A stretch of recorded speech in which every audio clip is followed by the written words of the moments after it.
Hello! Welcome to Critical Recap. I'm Dani Carr, and I'm here to catch you up on the latest episode of Critical Role. You can also catch up with the Critical Role podcast on Spotify, iTunes, and Google. Make sure to check out critroll.com for cool merch and information on events like Denver Pop Culture Con, Gen Con, and more.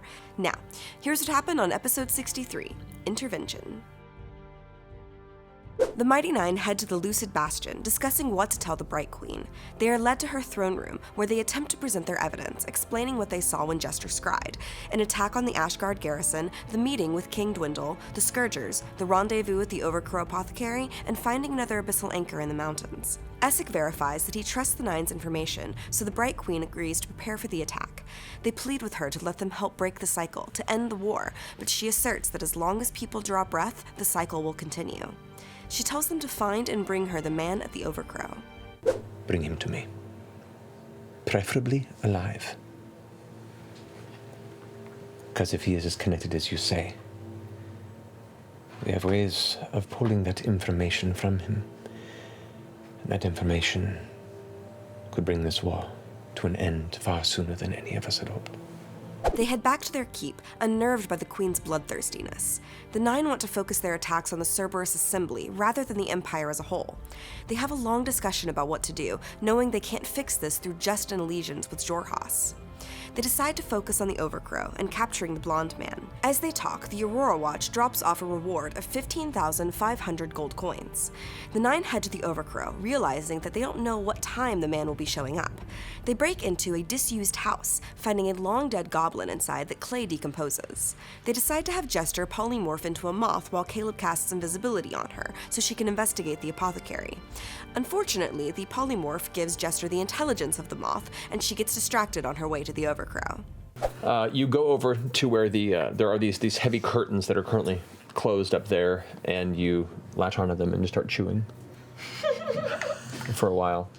It's not bad material. It's a little musty, but it's tasty.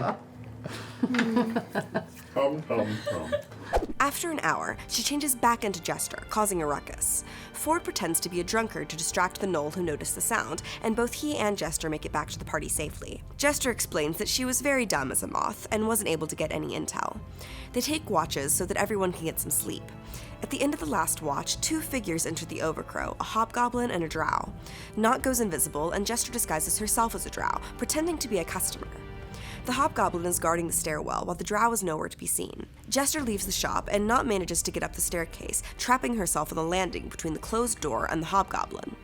Outside, a copper dragonborn on a horse gallops up, quickly running inside and up the stairs. Knot can hear coins hitting the table and bits of the conversation, namely the word Bezozan. The dragonborn leaves and heads to their horse, so Knot breaks invisibility and casts message, telling Caleb to stop the dragonborn. The drow sees Knot, casting Charm Person on her and telling her to guard the door. Caleb kills the horse, and Ford accidentally kills the dragonborn with only 20 damage. Knot attacks Yasha when she and Bo enter, and the drow recognizes Yasha, calling her Orphan Maker. He attempts to leave, but Ford counterspells the retreat through a window, so the drow heads to a back room while they deal with Knot and the hobgoblin. Jester dispels the charm on Knot, who is now back to normal. So you now have control of your Honest. Yasha! Stop fucking hitting me. Knot goes after the drow, but he is nowhere to be seen. Ford tells onlookers to return to their homes and distracts the Aurora Watch, telling them that this is business of the Bright Queen. Yasha takes down the hobgoblin, who also calls her Orphan Maker and taunts her.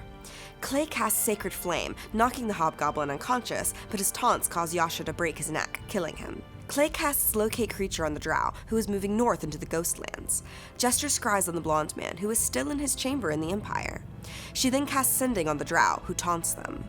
I know you. But I appreciate your attempt at deception.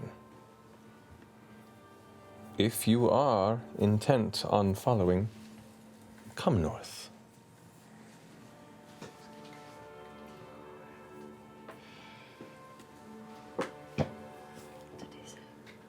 Bring her. That is it for episode 63 of Critical Role. But is that really it? I have some thoughts. Holy shit, y'all! Things are getting really sticky for the Mighty Nine. That drow knows Yasha. She's apparently a legend?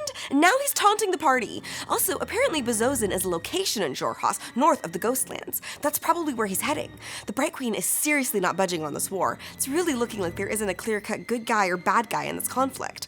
Is the party going to go after the drow? Will they try to get some information out of the dead Dragonborn and Hobgoblin? Is there really an end to this war? Oh, Mighty Nine! Anyway, catch episode 64 on Thursday, May 23rd at 7 p.m. Pacific on twitch.tv/Critical Role or a week later on our podcast, and stay tuned to critroll.com for all the latest updates.